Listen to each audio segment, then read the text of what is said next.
السلام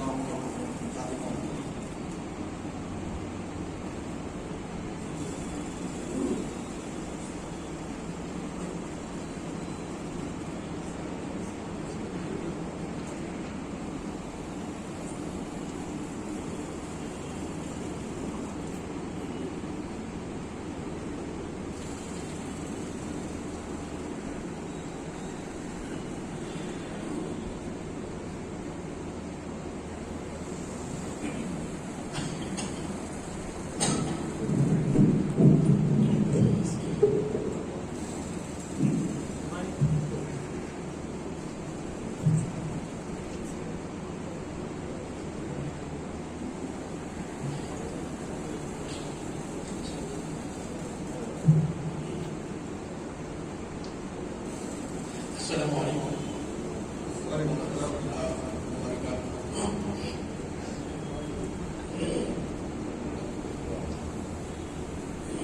برسوں گزر گئے دبستان حمد میں، برسوں گزر گئے دبستان حمد میں، لیکن ابھی سبق ہے انقلاب میں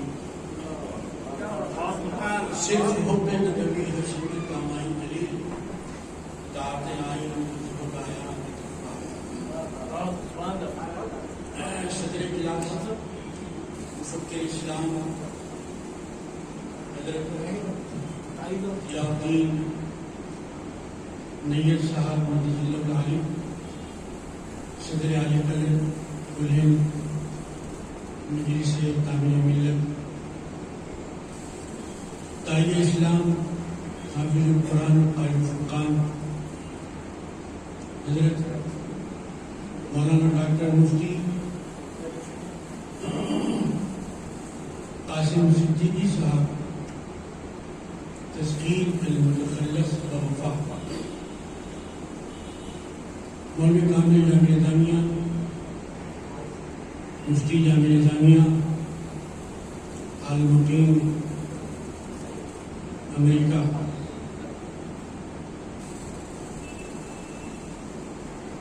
علی جناب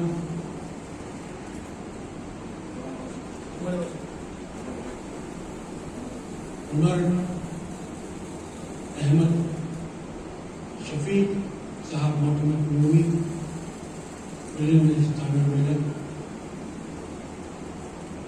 اور معزز قاری شبرانی علم ادب، میں بحیثیت مقرر یا مقالہ نگار آنے کی ضرورت نہیں کر سکتا تھا، لیکن آپ کی محبت نے یاد کیا تو میں ایک طالب علم کی حیثیت سے یہاں حاضر ہونے میں اپنی سعادت خوش نصیبی سمجھ رہا ہوں۔ اور جو موضوع میری تجویز کیا گیا ہے وہ موضوع انتہائی اہم اور بڑی خصوصیات کا حامل ہے۔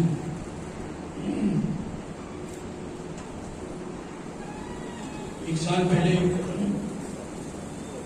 شدید عدالت سے دوچار ہوا، لیکن اسی سیرت کے شفا نے مجھے شفایاب کی۔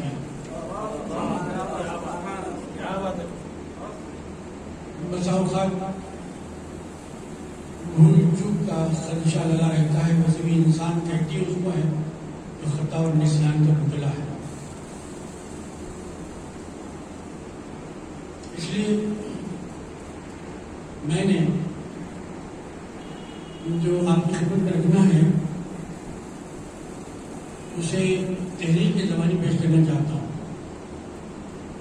امید ہے کہ میں نے جو تحریر کا موضوع کیا ہے اس سے اس مسئلے میں وہ سیرتی عبادت مجھے کرنے کی صدر محترم کے اعلیٰ حضرت سے مجھے توقع کی اجازت عنایت کرنا۔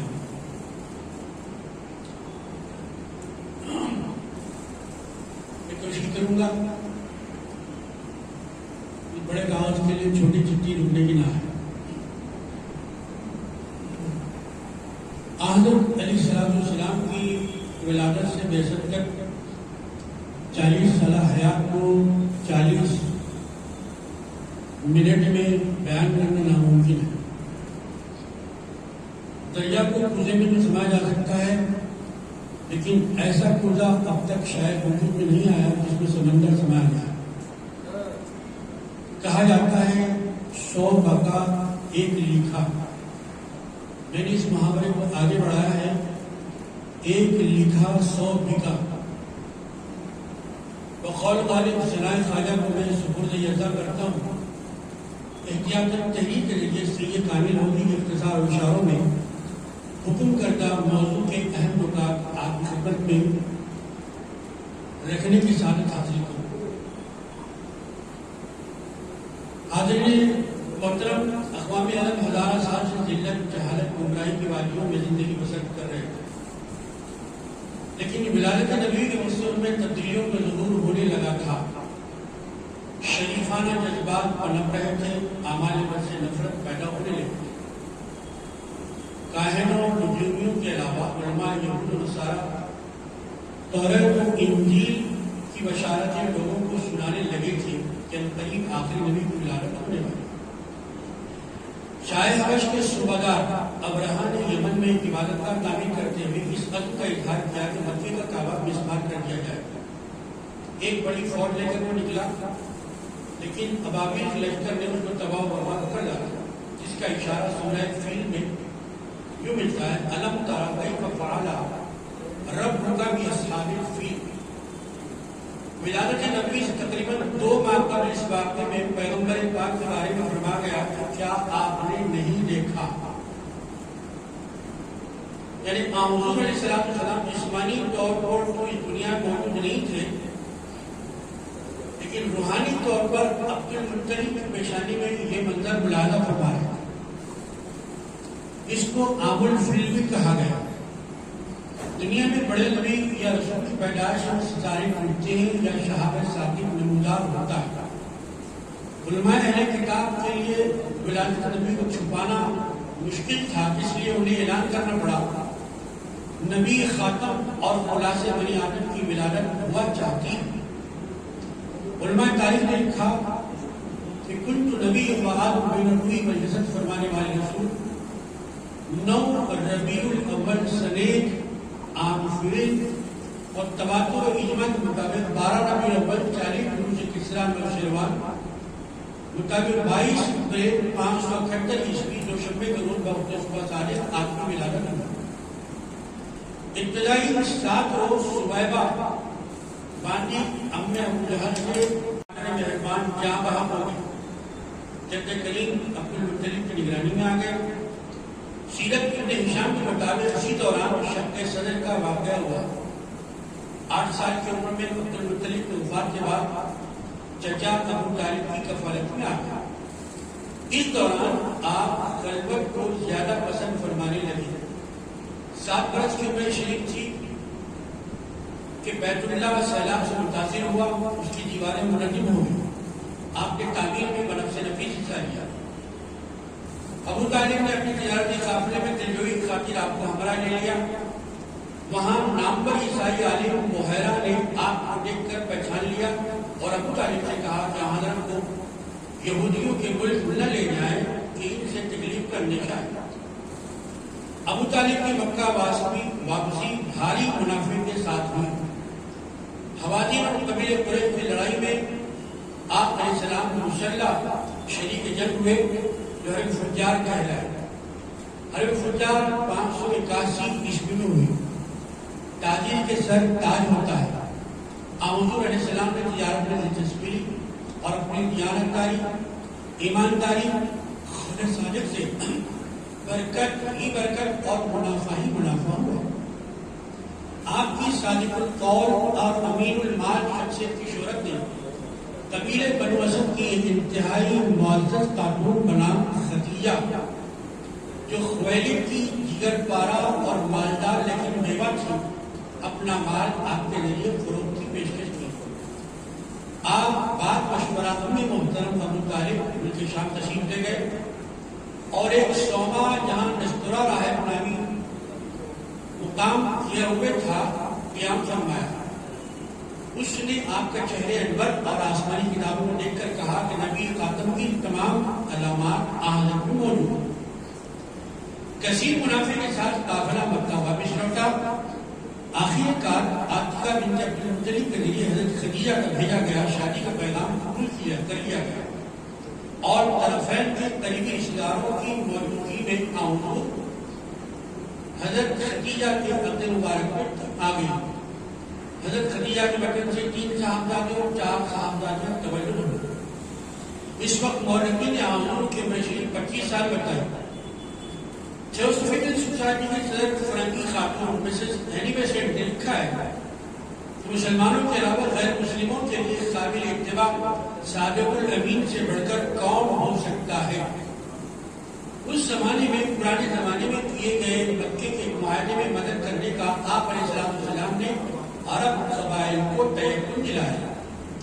آپ کی عمر شریف 35 سال تھی کہ خانہ کعبہ میں اسی سبب سے آگ لگ گئی جس کی وجہ سے دیواروں کو نقصان پہنچا۔ جدید تعمیر کے فیصلے کے مطابق تعمیر تو ہو گئی لیکن حجر اسود کی تنصیب کے وقت زبردست اختلاف اور خون ریزی کا ماحول پیدا ہو گیا۔ آپ نے اس کو جس پیغمبرانہ بصیرت و حکمت سے حل فرمایا اس پر سارا مکہ حیرت زدہ ہی نہیں بلکہ خوشی سے نہال۔ آپ نے حجر اسود کو ایک چادر میں رکھ کر سرداران مکہ کو چادر اٹھانے کو کہا اور خود آپ نے وہاں تنصیب کا کام انجام دیا۔ مکے میں قحط کے زمانے میں آپ نے غریبوں کی کفالت فرمائی۔ عیالدار ابو طالب کے صاحبزادہ گرامی قلب یعنی حضرت علی رضی اللہ عنہ کو اس زمانے میں آپ نے اپنی کفالت میں لے لیا۔ زید بن حارث کو غلامی سے آزاد کر کے اپنی محبتوں سے ایسا نوازا کہ وہ زید بن حارث کے بجائے زید بن محمد سمجھے اور پکارے جانے لگے۔ لیکن اسلامی حکم آیا کہ متبنہ ہی رہے گا، اس کو اصلی اور سلبی بیٹے کا مقام حاصل نہیں ہوگا۔ ما کان محمد ابا احد من رجالکم ولکن رسول اللہ وخاتم النبیین۔ 32-33 سال کی عمر سے ہی آپ کی توجہ اللہ اور تنہائی پسندی نے غار ہرا کی قسمت بدل لی۔ بقول ظفر علی خان کو شمع اجالا جس نے کیا، 40 برس تک غاروں میں روز چمکنے والی تھی دنیا کے سب دربار، جو فلسفیوں سے کھل نہ سکا، جو نکتہ وروں سے حل نہ ہوا، وہ راز ایک کملی والے نے بتا دیا چند اشاروں۔ ذکر خدا، یاد الہی اور روحانی غذا میں ستو اور پانی آپ کی جسمانی غذا تھا۔ یہی طریقہ اور طرز نبوی صوفیہ سلسلے کے ذاکرین میں جاری و ساری ہوئی کہ وہ آبادی کے شور شرابے اور دنیاوی آلائشوں سے محفوظ ہو کر کسی غار یا پہاڑ کی چوٹی یا درے میں مصروف ذکر اور محو عبادت ہوا کرتے ہیں۔ اسے رہبانیت کے بجائے ربانیت کہنا زیادہ صحیح ہے۔ یہ کیا کم ہے کہ قرآن بعد میں اترا ہے، بنائی ہے فضا سرکار نے کردار سے پہلے۔ موسیٰ علیہ السلام 40 دن اور 40 رات طور پر جلوہ نور سے چشم خود کو منور فرمائے۔ یونس علیہ السلام 40 دن شکم ہود میں مقیم رہے۔ دنیاوی اسباب و علل، علم و تجربہ، عقل و دانش کے اعتبار سے ایک انسان اپنی عمر کی 40ویں منزل میں مستقل مزاج، صاحب استقامت، صاحب فکر و نظر، حامل علم و عمل اور دوسروں کے لیے آئیڈیل بننے کا استحقاق حاصل کر لیتا ہے۔ جب خلوت نشینی عبادت و ریاضت نشوونما پا کر منصب نبوت کے اعلان کے قابل ہو گئی تو وہ وقت آ گیا جس سے دنیا کی تاریخ اور انسانیت کی فکر و عمل کا دھارا بدل دیا جائے۔ طاہر سدرہ صدر ملائکہ حضرت جبریل نے آ کر اقرأ باسم ربک الذی خلق کے ذریعے اتمام حجت کر دیا۔ حضرت بی بی خدیجہ نے تعاون دیا۔ ورقہ بن نوفل نے کہا کاش میں اس وقت زندہ ہوتا جب قوم آپ کو اپنے مقام سے نکالتا۔ ایک روز پھر وہی ناموسیٹ پر آیا اور یا ایھا المدثر قم فانذر کہہ گیا۔ حضور علیہ السلام نے 40 برس کی عمر شریف میں اپنی بعثت اور نبوت کا اعلان کیا، نہ کہ نبی بننے کا۔ بعثت کے اعلان کے بعد پہلے درجہ بدرجہ اہل خاندان کے بعد صفا پہاڑی پر عام اعلان کیا۔ لوگ دھیرے دھیرے قدیم شرک اور بت پرستی الہات کے دائرے سے باہر آنے لگے اور یدخلون فی دین اللہ افواجا کی تمہید ماننے لگے۔ نماز، جہاد، زکوٰۃ، ریاضات، خیر خیرات حد کے بجائے بدل گئی۔ مخالفتوں، سازشوں اور آزمائشوں کا دور شروع ہو گیا۔ اس وقت کی شکلوں میں مکے کی گلی گلی میں ماب لنچنگ ہونے لگی۔ اس وقت حکم خدا سے مکے سے ہجرت اور مدینے میں دعوت کے کام کا آغاز ہوا جو اب تک جاری ہے۔ بہت شکریہ آپ کے حسن سماعت کا میری گفتگو کا۔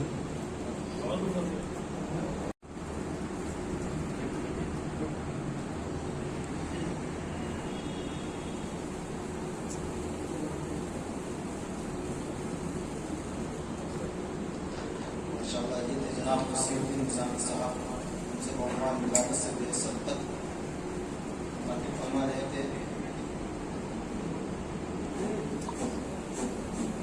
میں جناب ڈاکٹر مفتی قاسم صدیقی صاحب ناصری سے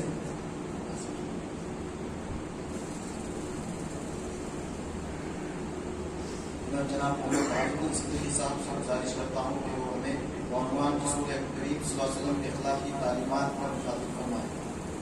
جناب محمد صدیقی صاحب۔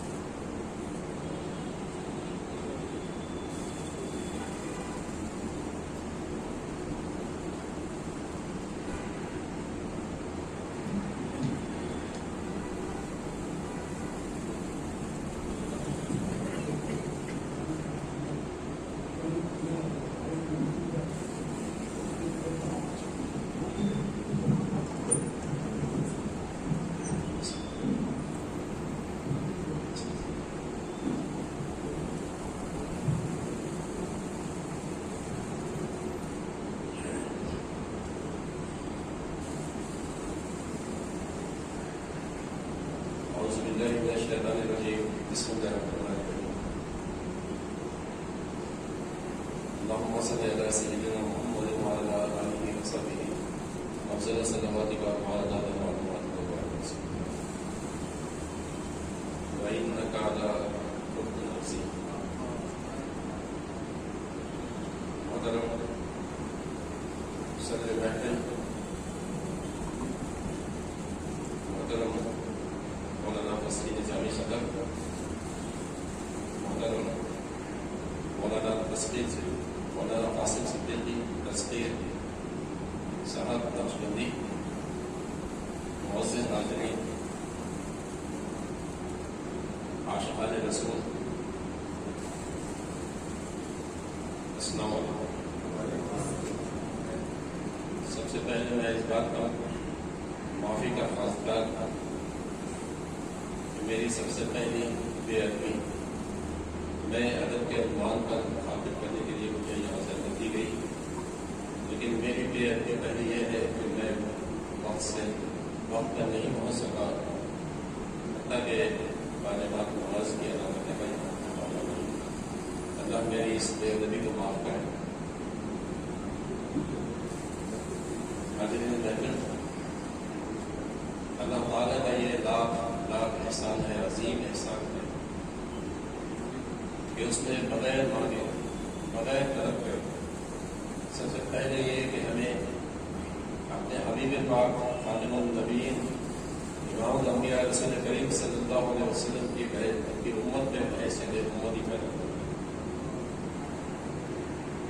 یہ وہ دولت عظمیٰ ہے قاضی نہیں بلکہ جس کے دعا کے طالب انبیاء کرام بھی ہیں۔ یہ اور بات ہے کہ ہم اس دولت العظمیٰ سے حقیقی معنوں میں جس طرح واقف ہونا چاہیے وہ تو واقف نہیں ہو، لیکن بہرحال اللہ تعالیٰ رب العالمین اپنے حبیب پاک کی امت میں ہمیں پیدا فرمایا، اس کا یہ لاکھ احسان ہے جس کے لیے ہم ہر سانس کا سدے شروع کی وجہ ہے۔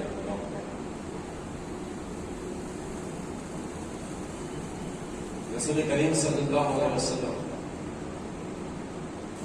اور پھر آپ کے اخلاق، سب سے پہلی یہ بات تو میں یہ کہوں کہ اخلاق کا جو عنوان ہے، اخلاق کا جو چیپٹر ہے، یہ شروع ہوتا ہے رسول کریم صلی اللہ علیہ وسلم، اور یہ چیپٹر، یہ عنوان مکمل ہوتا ہے رسول کریم صلی اللہ علیہ وسلم کے ساتھ۔ اس عنوان کے اول الاولین رسول کریم صلی اللہ علیہ وسلم اور خاتم النبی، اس کے آخر خاتم النبی رسول کریم صلی اللہ علیہ وسلم۔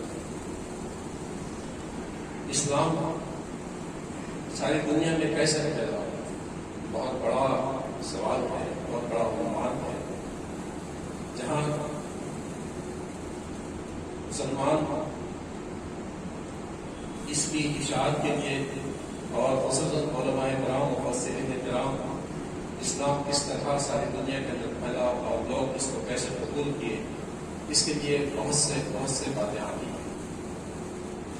علماء کرام کی عالمانہ باتیں بھی ہیں، مفسرین کرام کی قرآن و حدیث کی روشنی میں باتیں بھی ہیں، وہ سب کچھ ہمارے سر آنکھوں پر ہے۔ لیکن مجھے یہ کہنا چاہتا ہوں کہ رسول کریم صلی اللہ علیہ وسلم کے وہ اخلاق حمیدہ ہیں، وہ اوصاف پسندیدہ ہیں جس کی وجہ سے سارے عالم میں اسلام پھیلا، اور اسی وجہ سے اللہ قیامت کے پھیل ہے۔ یہ اللہ کی دین ہے، یہ کسی اور کی دین نہیں ہے، یہ کسی اور کی کوشش اور محنت کا پھل نہیں ہے، بلکہ اللہ کی عطا ہے۔ اپنے حبیب پاک صلی اللہ علیہ وسلم کو معراج کے عنوان پر ساتویں آسمان پر طلب کر دیا، مطلب وہ روح ہے، وہ مالک ہے، جو چاہے کر سکتا ہے، جو چاہے عطا کر سکتا ہے، اس کا کوئی روکنے والا نہیں۔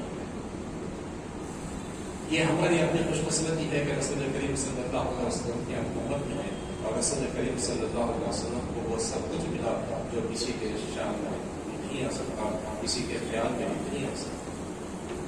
جتنے انبیاء کرام ہیں آدم علیہ السلام سے لے کر ان تمام انبیاء کرام کی سیرت کا ہم مطالعہ کریں تو جتنی خصوصیات ان تمام جملہ انبیاء کرام میں ملتی ہیں، وہ جملہ خصوصیات کو رسول کریم صلی اللہ علیہ وسلم میں ملتی ہیں۔ مطلب یہی ہوا کہ رسول کریم صلی اللہ علیہ وسلم کی وہ مبارک شخصیت، وہ جامع مبارک شخصیت ہے کہ جس کا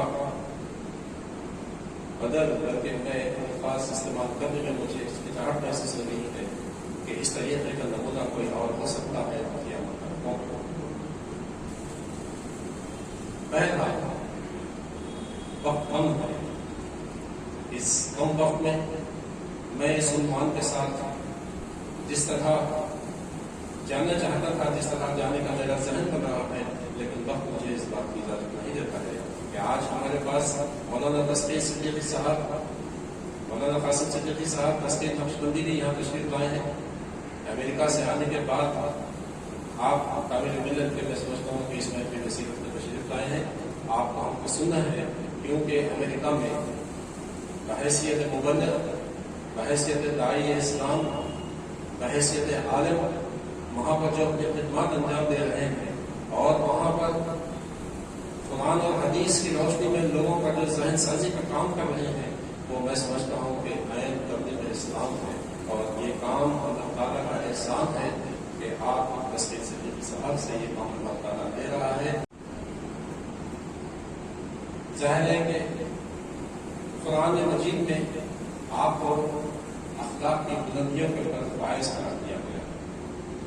اب اس کے بعد کس کی ہمت ہو سکتی ہے، کس کا قلم چل سکتا ہے کہ اس کے مطابق کچھ کہا جائے، لیکن بہرحال ہمارے رسول ہیں جس کے اوپر ہم ایمان لاتے ہیں، جن کا کلمہ پڑھتے ہیں، تو ہم پر یہ بھی فرض ہے، یہ بھی لازم ہے کہ جس طرح ہم رسول کریم صلی اللہ علیہ وسلم کو خاتم النبیین جانتے ہیں، اپنے کلمہ طیبہ میں لا الہ الا اللہ کے ساتھ محمد رسول اللہ کا اعلان کرتے ہیں، اور ہمارا یقین کامل ہے اور ہم اس بات کے متقاضی بھی ہیں، اس بات کے اللہ تعالیٰ کے دربار میں طالب بھی ہے کہ ہمارے وقت آخر کی ہمارے زبان پر یہی کلمہ جاری رہے۔ رسول کریم صلی اللہ علیہ وسلم کے جو اخلاق ہیں، جب ظاہر ہے کہ اسلام آپ کے اخلاق کی وجہ سے پیدا ہے، ویسے ہی آپ کا چلنا پھرنا اٹھنا بیٹھنا، کسی سے بات کرنا، بازار میں جانا، تجارت کرنا، اپنے اہل خاندان کے ساتھ رہنا، میدان جنگ میں رہنا، سوسائٹی کے اندر رہنا بیٹھنا، جو مخالفین ہیں بلکہ آپ کے جو خادم بن کر آپ کی خدمت کے اندر حاضر ہوئے، ان سب کے ساتھ رسول کریم صلی اللہ علیہ وسلم کا جو برتاؤ ہے، جو طریقہ ہے، جو بات چیت کا طریقہ ہے، اتنی نرم گفتگو فرماتے ہیں، اتنی آہستہ گفتگو فرماتے ہیں کہ کبھی زور سے آواز نہیں نکلتی۔ اگر مخالفین شدت کے ساتھ آپ کے اوپر وار بھی کرتے تو اتنی ہی متانت کے ساتھ آپ اس کا جواب دیتے، بلکہ اپنے خاموش بٹھاتے، اپنے قریب کرتے کہ آپ کی اس اصول کی وجہ سے، اس سلوک کی وجہ سے وہ اسلام لانے پر مجبور ہو۔ مشکات شریف میں ہے کہ رسول ایک عربی آیا اور مسجد کے اندر گول و براز کر، صحابہ کرام جو آپ کے ہم تشریف بیٹھے ہوئے تھے شدت کے ساتھ اٹھے کہ اس شخص کو روکے، لیکن رسول کریم صلی اللہ علیہ وسلم تمام صحابہ کرام کو روکے اور پھر اس شخص کو قریب بلایا اور اس سے کہنے لگے کہ دیکھو یہ اللہ کا ہے، یہاں گول و براز نہیں کرنا، یہاں اللہ کی عبادت کی جاتی ہے، اس کو پاک و صاف رکھنا ہماری ضرورت ہے۔ یہ جو کلمات تھے، ظاہر ہے کہ آپ کے دندان مبارک سے، آپ کی زبان مبارک سے جو الفاظ نکلے اس پر اثر کر گئے اور مجھے بھی اسلام کو قبول کر گئے۔ کچرا پھینکنے والی پھینکتی رہی، برا بھلا کہنے والے کہتے رہے، سب کچھ ہوتا رہا، لیکن رسول کریم صلی اللہ علیہ وسلم جتنے مخالفین تھے ان کے قریب جاتے اور ان سے بہت ہی متانت کے ساتھ اور سلوک کے ساتھ پیش آتے اور ان سے بات کرتے کہ اس کی وجہ سے جو مخالفین تھے جو تلوار لے کر آپ کے قریب کھڑے رہتے، تلوار کا وار آپ کا کرنا چاہتے تھے، وہ بھی آپ کا ایمان لائے بغیر وہاں سے نہیں آتے۔ یہی اخلاق ہمارے اخلاق کے لیے بہت سی باتیں ہیں۔ ابھی ہمارے شاہ نواز ہاشمی صاحب نعت شریف پڑھ رہے تھے، اس کے ساتھ ہی مجھے یہ بات یاد آئی کہ رسول کریم صلی اللہ علیہ وسلم کے جو اخلاق مبارکہ ہیں، جہاں تمام لوگوں کے ساتھ اخلاق مبارکہ ہیں، وہیں ہم امتیوں کے لیے، ہم گنہگار امتیوں کے لیے جو آپ کے اخلاق ہیں، آپ کے جو ارشادات ہیں، آپ کا جو ذہن مبارک ہے، وہ اگر ہم کو معلوم ہو تو میں سمجھتا ہوں کہ ہم صرف اور صرف آپ کے اخلاق مبارک اور آپ کی سیرت طیبہ کا مطالعہ کرے بغیر اور اس کو ہم اپنی عملی زندگی کے اندر داخل کرے بغیر ہم یہ کہنے کے لائق ہیں کہ ہم مسلمان ہیں۔ اگر ہم مسلمان ہوتے تو سیرت طیبہ کا مطالعہ کرتے، قرآن شریف کو پڑھتے، آپ کی حدیث کو سمجھتے اور آپ صلی اللہ علیہ وسلم کے جو اخلاق ہیں وہ اخلاق ہماری زندگی کے اندر داخل ہوتے۔ لیکن آج ہماری زندگی کے اندر اعمال داخل نہیں ہے، وہ اخلاق داخل نہیں ہے، تو ہم کیسے مسلمان ہو؟ ہم کیسے دعوے دار بنے کہ ہم رسول کریم صلی اللہ علیہ وسلم کو اللہ کا آخری رسول مانتے ہیں؟ یہ کیسے ہو سکتا ہے؟ حضرت امام حسین رضی اللہ تعالیٰ عنہ اپنے والد بزرگوار حضرت علی رضی اللہ تعالیٰ عنہ سے دریافت کرتے ہیں کہ رسول کریم صلی اللہ علیہ وسلم کے اخلاق مبارکہ کیسے تھے؟ حضرت علی کا جو جواب ہے، حضرت علی کا جو جواب ہے کہ آپ بہت ہی نرم تھے، بہت ہی نرم دل تھے، بڑی متانت کے ساتھ گفتگو فرماتے ہیں، اور جب آپ کے اطراف میں لوگ رہتے، جمع رہتے، تو سب کے سامنے جب آپ بات کرتے تو جو اصحاب آپ کے قریب بیٹھتے اس طرح سے خاموشی کے ساتھ بیٹھتے، اس طرح سے سر جھکائے ہوئے بیٹھتے، اس طرح ادب اور اخلاق کے ساتھ بیٹھتے کہ ایسا محسوس ہوتا کہ ان کے سروں کے پر پرندے بیٹھے ہوئے ہیں اور رسول کریم صلی اللہ علیہ وسلم ان سے مخاطب ہوتے۔ یہی نہیں، جب جو حاضرین ہوتے، جو اہل محفل ہوتے، جب انہیں بات کرنے کا موقع دیتے تو ان کی بات کو پورے دھیان کے ساتھ سنتے تھے. جب وہ کسی بات پر خوش ہوتے تو رسول کریم صلی اللہ علیہ وسلم کی خوشی کا اظہار کرتے. اگر کسی بات پر وہ تعجب کا اظہار کرتے تو یہ آپ بھی صلی اللہ علیہ وسلم تعجب کا اظہار کرتے. کبھی کسی کی برائی کو نہیں پلٹتے تھے, کبھی کسی کی برائی کو نہیں پلٹتے تھے, کبھی کسی کو برا کہنے کے لیے منع کرتے. اگر کوئی کسی کی برائی کرتا تو اسے خاموش بٹھا دیتے اور برائی کو نہ سنتے تھے, نہ سناتے تھے, نہ اس پر عمل کرنے کی تلقین کرتے تھے. یہ حضرت علی رضی اللہ تعالیٰ عنہ کے بیان کے اندر یہ چیزیں ہیں جس کو آپ حضرت امام حسین رضی اللہ تعالیٰ کے سامنے پیش کی. تو یہ جو اخلاق مبارکہ ہے, اور ہم امتیوں کے لیے آپ صلی اللہ علیہ وسلم کے جو ذہن تھا ہمیشہ اللہ کے سامنے اپنے دامن کو پھیلا دیا, ہمیشہ سر سجود رہتا کہ میری امت کا اللہ رحم. اتنا سب ہونے کے باوجود بھی حضرت عبداللہ بن مسعود رضی اللہ عنہ فرماتے ہیں کہ رسول کریم صلی اللہ علیہ وسلم اللہ سے دعا گو ہوتے کہ اللہ تو نے مجھے بہت اچھا ظاہر دیا, اللہ تعالیٰ میرے اخلاق میں اور وسیع کر, میرے اخلاق میں اور وسیع کر. یہ اللہ تعالیٰ کی دعا ہوتی ہے. اللہ تعالیٰ یہ رسول کریم صلی اللہ علیہ وسلم کی دعا ہوتی ہے اللہ تعالیٰ کے دربار کے. حضرت جبرائیل علیہ السلام ایک مرتبہ رسول کریم صلی اللہ علیہ وسلم سے معراج کے واقعے کے بعد کا ذکر ہے کہ دوزخ کے اندر امتی بھی پائے جائیں گے. جب جبرائیل علیہ السلام سے رسول کریم صلی اللہ علیہ وسلم کے الفاظ سنتے ہیں تو بہت ہی پریشان ہوتا ہے. پھر حضرت جبرائیل علیہ السلام فرماتے ہیں کہ آپ کے جو امتی ہیں دوزخ کے اندر سب سے اوپری سطح پر رہیں گے, اوپری سطح پر رہیں گے.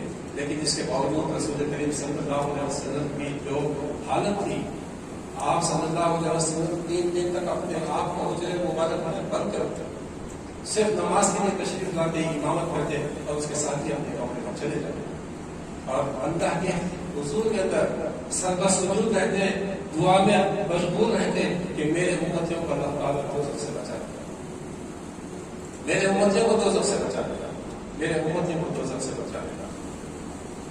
3 دن تک یہ حال, اس کے ساتھ ہی پیار دروازہ کھل گیا. بہت سی باتیں اس کے اندر آتی ہیں. علماء کرام مفسرین اس کے اندر بہت سی باتیں بتاتے ہیں کہ دیکھو یہاں پر خواتین کا بھی کیا اسلام کے اندر مرتبہ ہے. رسول کریم صلی اللہ علیہ وسلم کے پاس خواتین کا بھی کیا مقام ہے. اپنی صاحبزادی کے لیے کیسے دروازہ کو کھول دیے اور انہوں نے اللہ کے حضور کے اندر دعا میں مشغول رہنے کے باوجود بھی جہاں آپ کا چادر بچھا کے بیٹھاتے تھے وہیں دروازہ کھول کر آپ کے قریب میں آ گیا. بی بی فاطمہ پورا حال بیان کرتی ہے, تب جواب دیتا ہے کہ حضرت جبرائیل نے مجھ سے کہا کہ امتی دوزخ کے اندر رہیں گے. تو یہ چیز مجھے بے چین کیے ہوئے ہے اور میں اللہ کے حضور کے اندر اس کے لیے دعا میں مشغول ہوں. بہرحال میں مزید وقت نہیں دے سکتا. مولانا محمد قاسم صدیقی اس کے ساتھ یہاں تشریف کرتے ہیں, لیکن بہرحال ہم اپنی زندگیوں کا بھی جائزہ لیں, ہم اپنے اخلاق کا بھی جائزہ لیں. اس موقع کے اوپر جب یہ ذکر ہوا, یہ سیرت طیبہ کی محفل میں آپ کے اخلاق کا ہم ذکر کرنے کے لیے یہاں جمع ہوئے. اللہ کا احسان ہے کہ وہ ہم کو توفیق دیا, ہم یہاں پر حاصل ہوئے. اللہ کا احسان ہے کہ وہ ذہن میں کچھ باتیں ڈالیں اور اس کا ہم یاد رکھیں. ہم آپس میں سن رہے ہیں, ہم آپس میں ایک دوسرے سے سیکھنے کی کوشش کر رہے ہیں. یہ محفل ایک دوسرے سے سیکھنے کی محفل ہے. بہرحال ہماری اپنی زندگیوں کے اندر ہماری اپنی جو روزانہ کی مصروفیات ہیں, صرف غیبت, بہتان, کسی کی برائی کو اچھالے, کسی میں عیب ہو یا نہ ہو اس میں عیب کو ٹٹولے اور عیب نکال کر اس کا آشکارا کریں اور اسے بدنام کرنے کی کوشش کریں. ہماری اپنی زندگی کے اندر ہم کو احساس نہیں رہا کہ ہمارے پاس اٹھتے بیٹھتے سانس لیتے لیتے اس کے ساتھ یہ غیبت اور بہتان ہم نے عام ہو گئے. غیبت اور بہتان ہم کو احساس نہیں رہ رہا کہ ہم کس کی غیبت کر رہے ہیں. ایک دروازے کے اوپر, ایک مقام کے اوپر, ایک دستر کے اوپر بیٹھ کر کھانا کھا رہے ہیں, اللہ کی ایک نعمت کھا رہے ہیں. اگر 2 شخص ہیں, 3 شخص ہیں, اس میں سے ایک کسی وجہ سے اٹھ کے جاتا ہے تو باقی کا جو 2 بچے ہوئے ہیں جانے والے کے بھی بچے ہوتے ہیں. بعض وقت تو جس کے گھر میں بیٹھ کر کھا رہے ہیں، جس کے دستر پر کھا رہے ہیں، اگر وہ اٹھ کر وہاں سے گیا تو اسی کے بھی بچے ہو گئے، لیکن اس کا احساس بھی آپ کو واپس ہوگا کہ ہم غیبت کر رہے ہیں، بہتان کر رہے ہیں، اپنے بھائی کا خدا گوشت کھا رہے ہیں، ہم کو ان گناہوں کا احساس بھی نہیں رہا ہماری اپنی زندگی کے اندر۔ یہ بڑا المیہ ہے، بلکہ میں یہ کہوں تو بھیجا نہ ہوگا کہ ہماری اپنی عین بدقسمتی ہے کہ ہم کے پاس سب کچھ ہے، لیکن اس کے باوجود نہ ہم اس سے جاننا چاہتے ہیں، نہ اس کو ہم اپنی ہماری زندگی کے اندر داخل کرنا چاہتے ہیں۔ اللہ سے دعا ہے رسول کریم صلی اللہ علیہ وسلم کے واسطے سے، آپ کے نام نامی گرامی کے صدقے سے، کہ اللہ تعالیٰ ہماری دعاؤں کو قبول فرما لے۔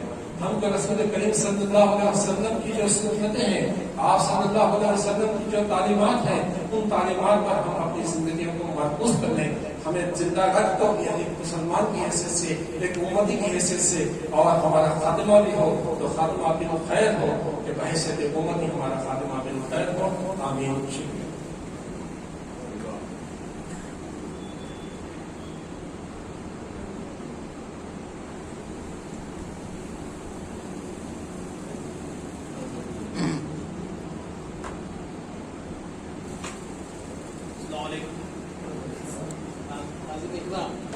دو اعلانات کرنے کے لیے آپ کے پاس آیا ہوں۔ پہلا اعلان تو یہ کہ آپ جانتے ہیں کانگریس صاحب کے ہاتھ میں آ چکے ہیں۔ الحمدللہ 4 محافل سیرت یہاں منعقد ہوگی اور 2 پرانے شہر میں ہوگی۔ آپ اس کے عنوانات دیکھ لیں، اگر یہ 4 محافلیں 6 محافل سیرت کے پورا اٹینڈ کر لیں تو 25% آگے بڑھ جائے گا، کیونکہ جو علماء کرام آ رہے ہیں بڑی محنت سے، ابھی جیسا مسجد الدین صاحب نے بڑی محنت سے آپ کے سامنے مقالہ سنایا، بڑے بیمار تھے، انہوں نے ہماری دعوت کو سنا ہے، تشریف لائے، اور اس کے بعد میں جو ہمارے مولانا مفتی قاسم صدیقی تسکیر صاحب، آپ بہت مشہور و معروف عالم دین ہیں، حیدرآباد میں بھی جب تک تھے آپ کی فیصلہ چلتا تھا، امریکہ جانے کے بعد بھی آپ الحمدللہ اسلام کی بڑی خدمت کر رہے ہیں۔ ایسے صاحب آپ کے درمیان میں آ رہے ہیں، اور پھر آپ آنے والے اس میں بھی بہت بڑے علماء کرام موجود ہیں، کہ میری آپ لوگوں سے ادبر گزارش ہے کہ کوشش کریں کہ کم سے کم یہ مسجد بڑھ جائے۔ جب اتنے اہم عنوانات ہیں اور اس میں کچھ نوجوانوں کو لانے کی کوشش کری، اس سے پہلے بھی میں نے یہ بات کی تھی، یہ ایک بہت اہم اعلان تھا، کیونکہ علماء کرام آتے ہیں، اتنی محنت مشقت کرتے ہیں اور آپ تک پیغام پہنچاتے ہیں، یہ کافی سنہری موقع ہے۔ لوگ کوشش کرتے ہیں تذکیر صاحب جیسے، فصیح بھائی جیسے لوگوں کو سننے کی اور ان کا ٹائم لینے کی، لیکن اللہ تعالیٰ نے تعمیر ملت کے ذریعے آپ کو موقع عنایت کیا کہ صدر محترم کی محنت کی وجہ سے کہ ایسے علماء کرام آپ کے ایریے میں آ رہے ہیں، آپ کے مسئلے میں آ رہے ہیں اور بغیر کوئی خرچے کے آپ کو مخاطب کر رہے ہیں۔ تو میری آپ سے گزارش ہے کہ آپ زیادہ سے زیادہ ان محافل میں آپ کو شرکت کریں، اپنے بچوں کو لائیں، یہ ایک زمین آپ کو موقع ہے۔ اگر یہ موقع آپ چھوڑ دیں گے تو آنے والے وقت میں بڑا آپ مسئلہ ہوگا، کیونکہ ہمارے گھروں میں دین نہیں، ہم دین کو پھیلائیں گے کیسے؟ تو مجھے امید ہے کہ آپ زیادہ سے زیادہ آنے والے اتوار کے دن شاید دوسری محفل ہے، اس میں آپ کوشش کریے کہ مغرب کی نماز میں زیادہ سے زیادہ صاحب اس محفل میں شرکت کریں۔ میں تسکیر صاحب کو دعوت دینے سے میں نے کہا کہ تسکیر صاحب نے ہمارے یوم رحمت اللہ صلی اللہ علیہ وسلم نے بھی مخاطب کیا تھا، اور آپ کی تقریر کو عالمی طور پر لوگ بڑی پسند کرے تھے، اور بھی کئی دفعے آپ کو بلانے کے لوگوں نے فون بھی کیا تھا، لیکن تسکیر صاحب امریکہ چلے گئے تھے، اور یہ ہماری خوشبختی کی بات ہے کہ یوم رحمت اللہ علیہ وسلم کے موقع پہ وہ تشریف لائے، اور ایسے وقت میں یہاں محافل سیرت کو مخاطب کر رہے ہیں۔ میں ان کی گہرائیوں سے تسکیر صاحب کا استقبال کرتا ہوں اور تسکیر صاحب سے ادباً التماس کرتا ہوں کہ آج بھی اس محفل کو مخاطب کرنے کی سعادت نصیب فرمائے۔ یہ ہماری خوشبختی ہے کہ تسکیر صاحب کو پھر ایک دفعہ ہمیں سننے کا موقع ملتا ہے۔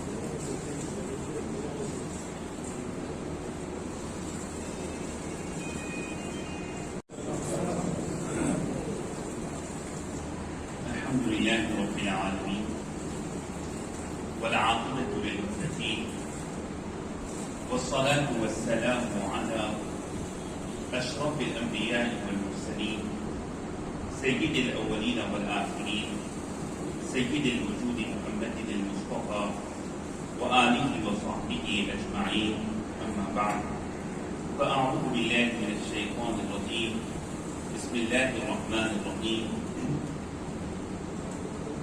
والذي جاء بالصدق وصدق به أولئك هم المتقون صدق الله العظيم. وقال تعالى إجلالا وإكراما لشأن حبيبه الكريم إن الله وملائكته يصلون على النبي يا أيها الذين آمنوا صلوا عليه وسلموا تسليما اللهم صل على سيدنا محمد وعلى آله وصحبه أفضل صلواتك وعدد معلوماتك وبارك وسلم.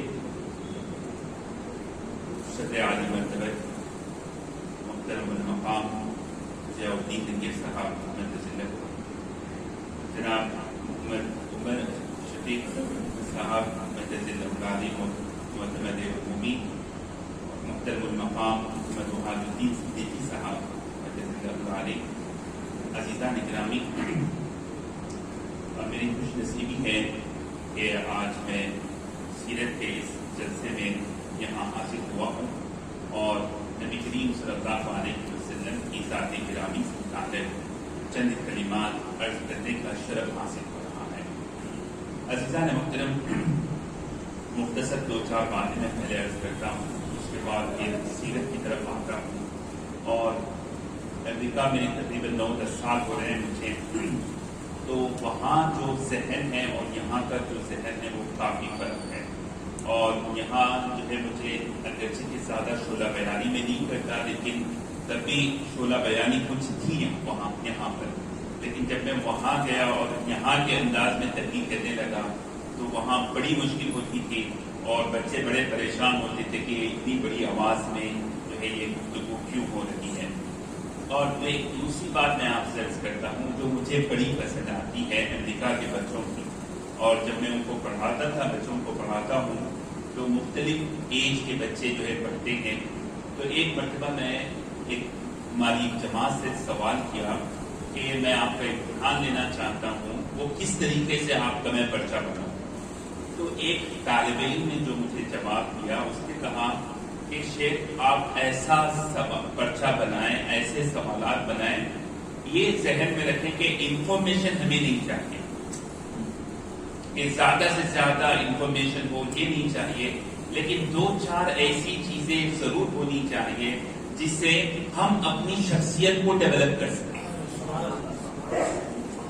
اتنی بڑی بات اس نے کی کہ میں اگر آدھا گھنٹہ تقریر کروں اور میں آپ کو انفارمیشن دوں کہ بھئی پہلی ہجری میں یہ ہوا، دوسری میں یہ ہوا، تیسری میں یہ ہوا، چوتھی میں یہ ہوا، 5ویں ہجری کے یہ واقعات، 10ویں ہجری کے یہ واقعات، 8ویں ہجری کے یہ واقعات. وہ کہتے ہیں کہ یہ سب ٹھیک ہے، لیکن 2-3 باتیں مجھے بتائیے تاکہ میں اپنے آپ کو ڈیولپ کر سکوں، میں اپنے اندر تبدیلی لا سکوں. یہ جو بات ہے وہ بڑی اچھی ہے. اور حیدرآباد میں ابھی بہاج الدین صدیقی صاحب کی اپنی تقریر میں ہلکا سا اشارہ کر رہے تھے صحابہ اکرام کی عظمتوں سے متعلق اور خلفاء راشدین کا جو مقام و مرتبہ ہے. اور وہاں کے جو طلبہ بچوں کی فکر ہوتی ہے وہ کبھی ایسے مسائل میں پڑھتے ہی نہیں ہیں، کبھی بھی نہیں پڑھتے. ان کے ذہن میں بس ایک چیز ہے، صحابہ اکرام جنت میں ہیں.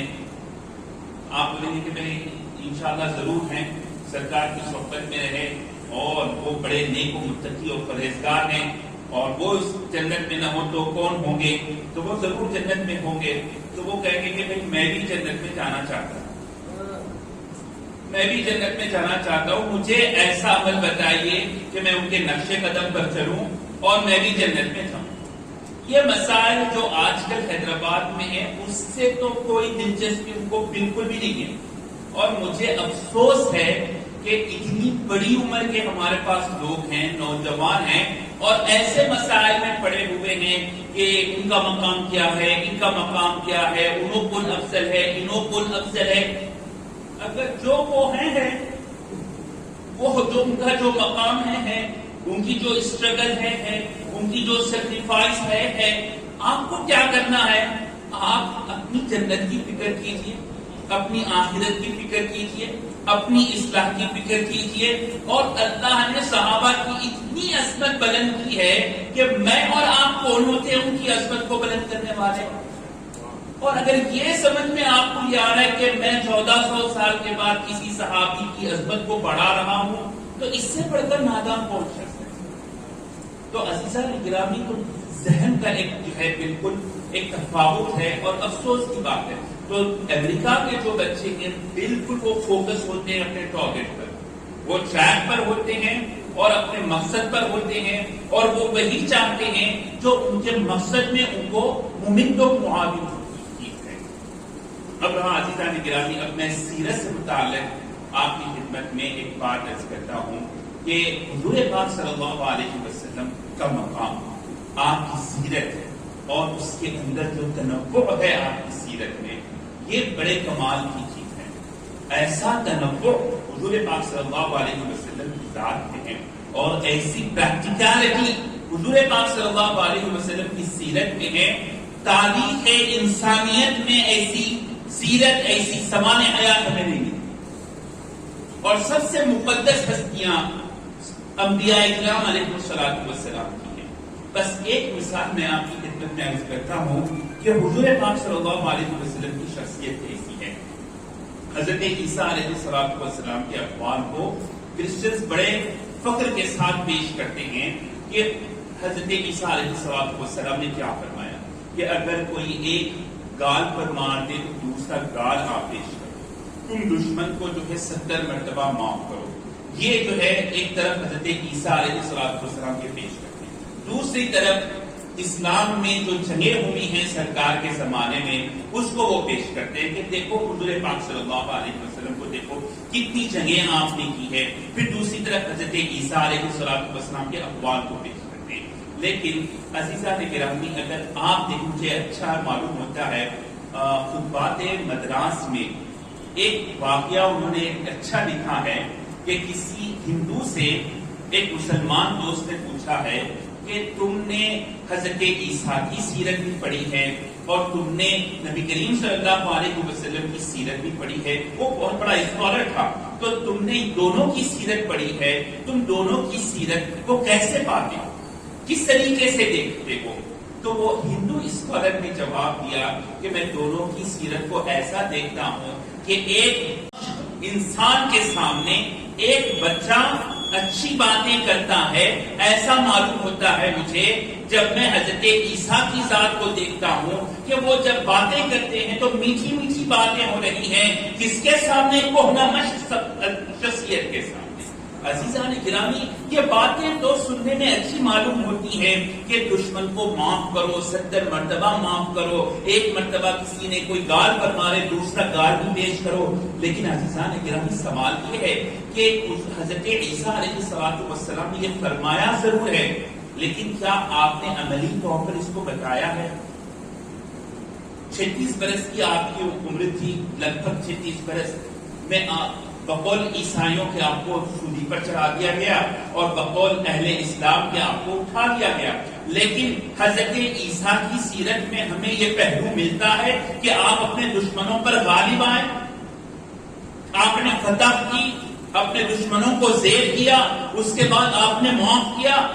کہیں آپ کو نہیں ملے گا حضور پاک صلی اللہ علیہ وسلم نے نہ صرف معاف کرنے کی تلقین کی, عملی طور پر اپنے دشمنوں پر آپ نے غلبہ پایا اور غلبہ پا کر آپ کے جانی دشمنوں کو آپ نے معاف فرمایا. یہ عملی نمونہ نبی کریم صلی اللہ علیہ وسلم کی ذات میں ہمیں ملتا ہے. اب عزیزان گرامی, میرا موضوع آج یہ ہے کہ عصر حاضر میں سیرت کی اہمیت کیا ہے. تو اب یہ مولانا فصیح الدین نظامی صاحب کا جو مقالہ تھا, اگر ہم نے غور سے سنا اس کو تو کئی پہلوؤں کو حضرت نے اپنے مختصر الفاظ میں جمع کیا. لیکن میں آپ کی خدمت میں صرف 2 پہلو عرض کرنا چاہتا ہوں. حضور پاک صلی اللہ علیہ وسلم کی سیرت میں سب سے اہم چیز آپ کے اخلاق حمیدہ میں, آپ کے صفات عالیہ میں 2 صفات ہیں جو سب سے زیادہ اہمیت کے حامل ہیں, اور نبوت سے پہلے بھی سارا عرب آپ کو ان صفات سے یاد کرتا تھا. پہلی صفت ہے صادق, دوسری صفت ہے امین. حضور پاک صلی اللہ علیہ وسلم صادق ہیں اور حضور پاک صلی اللہ علیہ وسلم امین ہیں. عزیزان گرامی, اب ہمیں ان 2 صفات کو سمجھنا ہے کہ یہ صادق اور امین کا مطلب کیا ہے. کہ حضور پاک صلی اللہ علیہ وسلم صادق ہیں اور امین ہیں. اگر ہم اس کا مفہوم یہی سمجھیں کہ آپ ہمیشہ سچ کہتے ہیں اور دوسرا آپ امانت دار ہیں کہ کوئی آپ کے پاس امانت رکھے اس امانت کی آپ حفاظت کرتے ہیں اور اس امانت کو آپ حسن خوبی سے ادا کر دیتے ہیں, بحفاظت واپس کر دیتے ہیں, اس کا مطلب یہی ہے یا اس کے اندر بہت سے پہلو ہیں؟ عزیزان گرامی, آپ یاد رکھیے صادق اور امین وہ صفات ہیں کہ جب پوری قوم آپ کو صادق اور امین کہتی ہے اس کا مطلب یہ ہے کہ آپ ہمارے رہنما ہیں. اس کا مطلب یہ ہے آپ صادق ہیں, آپ امین ہیں, کا مطلب یہ ہے کہ آپ اس بات کے اہل ہیں کہ ہماری آپ قیادت کریں, اس بات کے اہل ہیں, وہ اس بات کا اعلان کرتے ہیں کہ آپ کا جو حکم ہوگا سر تسلیم ہم کریں گے, آپ جو بات بیان کریں گے اس کو ہم تسلیم کریں گے, اس پر کوئی شک نہیں کریں گے, کیونکہ آپ صادق ہیں, آپ امین ہیں, آپ ہماری حفاظت آپ کے ذمے ہے. جو بات آپ کہیں گے وہ بالکل حتمی ہوگی, یقینی ہوگی, آنکھ بند کر کر ہم اس کو قبول کریں گے. اس کا مطلب ہوتا ہے صادق و امین. عزیزان گرامی, یہ لیڈرشپ کی کوالٹی ہے, صادق و امین. صادق و امین قیادت کی سب سے اعلیٰ مثال ہے, قیادت کی سب سے عمدہ مثال. اگر قیادت کو آپ کو دیکھنا ہے تو سب سے پہلے آپ کو یہ دیکھنا ہے کہ سچائی کتنی ہے, صداقت کتنی ہے اور امانت کتنی ہے. عزیزان گرامی, یہ قیادت کا پہلا زینہ ہے, صداقت اور امانت. اور یہ اتنا آسان نہیں ہے کہ جتنا ہم سمجھ رہے ہیں کہ صداقت کے معنی کیا ہے, امانت کے معنی کیا ہے. عزیزان گرامی, صادق کا مطلب یہ ہے کہ جس کا ظاہر اور جس کا باطن ایک ہو وہ صادق کہلاتا ہے. میرے دل میں جو ہو وہ میری زبان پر ہو, جو میری زبان پر ہو وہ میرے دل میں ہو, جو میرے دل میں ہو وہ میری زبان پر ہو, جو میری زبان پر ہو وہ میرے عمل سے ظاہر ہو, اس کو صادق کہتے ہیں. اگر میرے دل میں کچھ اور ہے, زبان پر کچھ اور ہے, عمل میرا کچھ اور ہے تو میں صادق نہیں. ظاہر بھی میں بھی سچا ہوں, صادق باطن میں بھی میں سچا ہوں اور عمل میں بھی میں سچا ہوں. صادق کا مطلب یہ ہوتا ہے کہ جب میں کسی چیز کو سچا سمجھتا ہوں تو میں اس پر عمل پیرا بھی ہوں. اگر میں اس پر عمل پیرا نہیں ہوتا ہوں تو میں صادق نہیں ہوں. اگر میں سمجھتا ہوں کہ سرکار کی سیرت میری شخصیت کی تعمیر کے لیے لازم ہے, سرکار کی سیرت کے بغیر میں اپنی شخصیت کی تعمیر نہیں کر سکتا, جب میں سمجھتا ہوں تو میرے عمل سے مجھے پروف دینا پڑے گا کہ میں اپنے نظریے میں سچا ہوں. اگر میں عملی طور پر جدوجہد نہیں کرتا ہوں تو اس کا مطلب یہ ہے کہ میں صادق نہیں ہوں. صادق کے معنی بہت اونچے ہیں. یہ صرف اتنا نہیں ہے کہ ہم سچ کہتے ہیں, اور صادق کے معنی یہ ہے کہ جب میں حق کو دیکھتا ہوں تو حق کے لیے کھڑا ہو جاتا ہوں. اس کے معنی صادق کے ہیں. جب میں باطل کو دیکھتا ہوں تو باطل کے نبض آزما ہوتا ہوں. اس کا مطلب صادق کے ہے, کیونکہ میں دیکھتا ہوں کہ یہ باطل ہے تو باطل کو ختم کرنے کے لیے جدوجہد کرنا یہ سچائی کی علامت ہے. اگر میں خاموشی اختیار کرتا ہوں تو میں سچا نہیں. عزیزان گرامی, صادق و امین ایک بڑی اونچے درجے کی صفات ہے. امین کا مطلب یہ ہے امانت دار. آپ قوم کے امین ہیں, آپ کمیونٹی کے امین ہیں, آپ ملک کے امین ہیں, آپ وطن کے امین ہیں, ہماری عزت کے امین ہیں, ہماری آبرو کے امین ہیں, ہماری ضروریات کے امین ہیں. یہ ایک بہت بڑا پہلو ہے کہ پوری دنیا عرب کمیونٹی جب سرکار کو صادق و امین کہتی ہے تو مطلب یہ ہے آپ جیسا کہیں گے ہم اس پر عمل کریں گے, کیونکہ آپ صادق ہیں, آپ امین ہیں. اس کا مطلب یہ ہے کہ آپ ہمارے لیے مخلص ہیں, آپ ہمارے خیر خواہ ہیں, آپ ہمارا اکرام کرنے والے ہیں. اگر ہم آپ کے پیچھے جائیں گے تو ہم نامراد نہیں ہوں گے, کامیابی کی راہ پر جائیں گے. اس کا مطلب صادق و امین ہے. صادق و امین کا مطلب یہ ہے.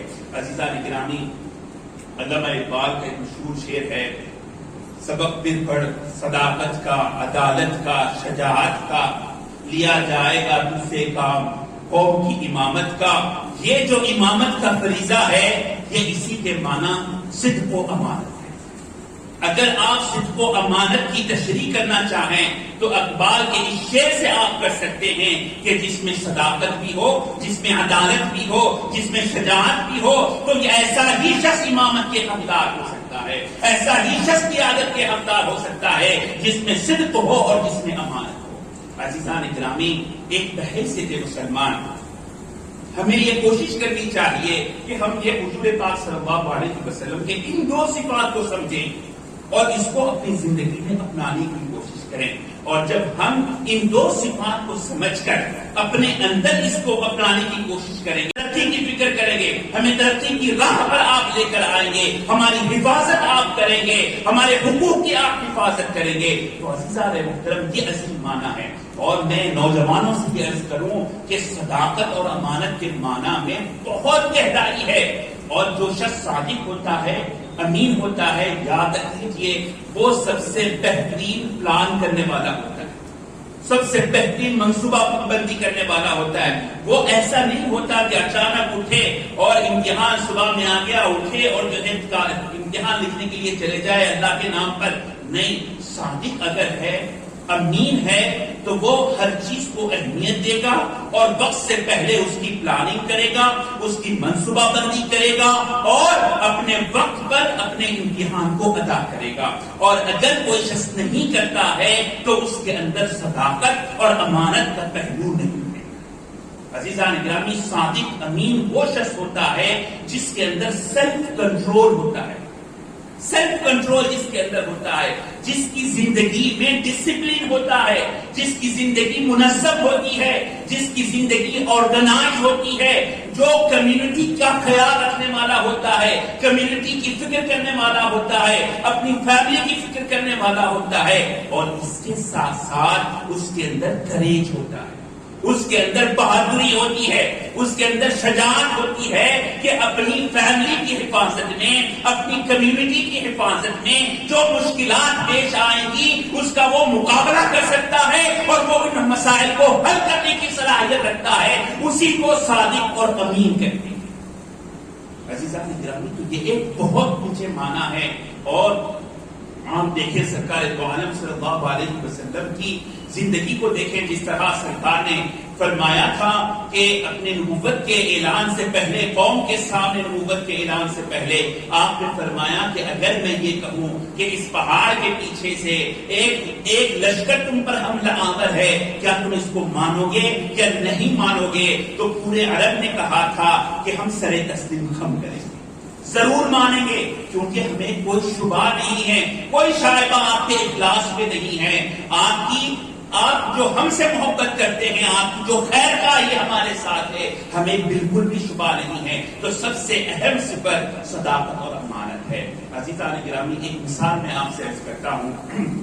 اسی صداقت اور امانت کو سمجھنے کے لیے جب نبی کریم صلی اللہ علیہ وسلم کا وصال ہوا تو سب کو حضرت عمر فاروق کا کیا حال تھا؟ حضرت عمر فاروق رضی اللہ تعالیٰ عنہ نے تلوار نکال دی اور کہا کہ جو کہے کہ سرکار کا وصال ہوا ہے اس کی میں گردن جدا کروں۔ حضرت عثمان پر ایسا غم طاری ہوا کہ آپ کو پتہ ہی نہیں، سامنے سے کوئی چلے جائے تو احساس نہیں ہو رہا ہے، اتنا غم حضرت عثمان غنی رضی اللہ تعالیٰ عنہ۔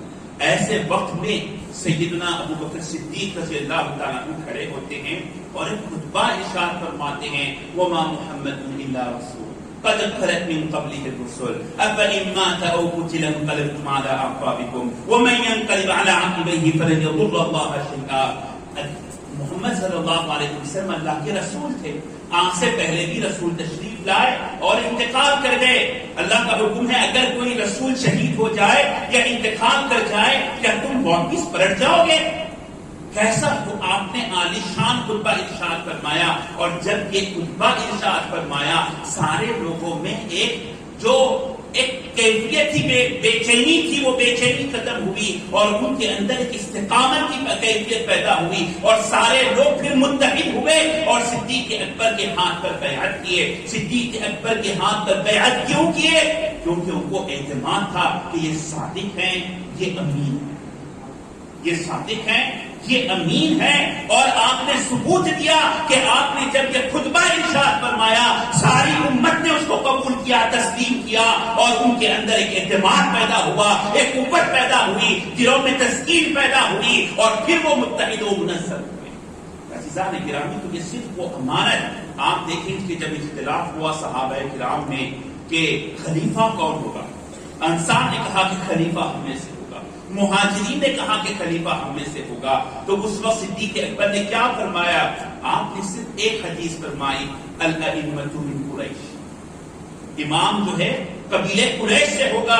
صلاحیت انہوں نے انکار نہیں کیا انصار کی، انصار سے کہا کہ لیڈرشپ کی صلاحیت تم میں موجود ہے، قیادت کی صلاحیت تم میں موجود ہے، تم ہماری قیادت کر سکتے ہو، لیکن یہ ملک عرب کسی کو تسلیم نہیں کریں گے سوائے قریش کے، اس لیے مناسب یہ ہے کہ امام قریش سے ہونا چاہیے۔ ایک قول صدیق اکبر کا تھا، ایک حدیث نقل کی صدیق اکبر نے، ایسے نازک وقت نے سارے لوگوں نے سر تسلیم خم کیا، اس کو قبول کیا، کیوں کہ وہ جانتے ہیں کہ صدیق اکبر صادق ہیں، امین ہیں۔ عزیزان گرامی، کوئی شبہ نہیں، کوئی اختلاف نہیں، کوئی مسائل نہیں، اور آپ جب سرکار دو عالم صلی اللہ علیہ وسلم کی تدفین کا مسئلہ آیا کہ کہاں آپ کو دفن کرنا چاہیے، صدیق اکبر نے فرمایا کہ جہاں انبیاء فوت ہوتے ہیں، وفات پاتے ہیں، اسی مقام پر انہیں دفن کیا جاتا ہے۔ سارے لوگوں نے اس کو تسلیم کیا، کوئی اختلاف نہیں ہوا۔ بی بی فاطمہ الزہرا رضی اللہ تعالیٰ عنہا نے خواہش ظاہر کی کہ جو فدق کا معاملہ تھا وہ حوالے کیا جائے وراثت کے طور پر۔ کتنا بڑا معاملہ تھا کہ بی بی فاطمہ الزہرا رضی اللہ تعالیٰ عنہا کا مطالبہ ہو، جو سارے لوگ جن کے اوپر اپنی جان نچھاور کرتے ہیں بی بی فاطمہ الزہرا رضی اللہ تعالیٰ عنہا پر۔ آپ نے صدیق اکبر نے فرمایا کہ دیکھو، انبیاء جب انتقال کرتے ہیں تو ان کی وراثت تقسیم نہیں ہوتی، وہ امت کے لیے صدقہ ہوتا ہے۔ بس ایک بات فرمائی، سارے لوگوں نے اس کو تسلیم کر لیا، کیونکہ سب جانتے ہیں کہ آپ صادق ہیں، آپ امین ہیں۔ تو عزیزان گرامی، یہ کوالٹی ہمارے اندر جو ہے ہونا چاہیے۔